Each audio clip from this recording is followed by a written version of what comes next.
বিশ্বনবী কাঁদতে কাঁদতে মাথা তুলবেন, বলবেন আল্লাহ, দুনিয়াতে সব নবীরা স্পেশাল দোয়া করেছে, আমি করি নাই, এবার আমি আমার স্পেশাল দোয়াটা করতে চাই, আপনি কবুল করবেন কিনা বলেন।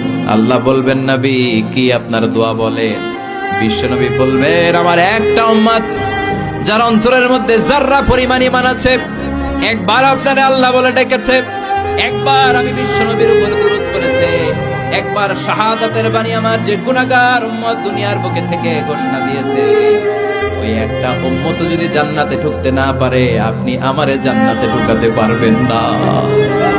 আল্লাহ বলবেন, সাল তুতা, সাল সাল তুতা, ওয়াশফা তুশাফা, শাফাত করেন নবী করেন, যার জন্য দোয়া করবেন আমি কবুল করে নেব।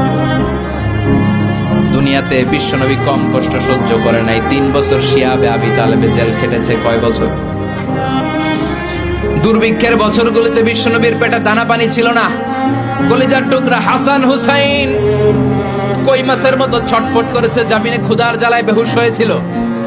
বিশ্বনবী যদি ওই স্পেশাল দোয়াটা করতেন, জান্নাত থেকে খাবারের বস্তা পাঠিয়ে দিত কে? ওই দোয়া করছিলেন? জেলখানায় আল্লাহরে বলছিলেন, আল্লাহ স্পেশাল দোয়া করলাম, জেল থেকে মুক্ত করে দেন, করছিলেন?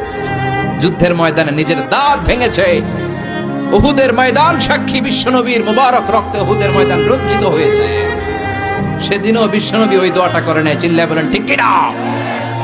তায়েফের ময়দানে বিশ্বনবী কয়েকটা জায়গায়, 3 জায়গায় বেহুশ হলেন। বিশ্বনবীর মুবারক দেহ বেয়ে রক্ত ঝরলো। ওই কঠিন বিপদের দিনও বিশ্বনবী এই দোয়াটা করেছেন নাকি? কথা বলেন।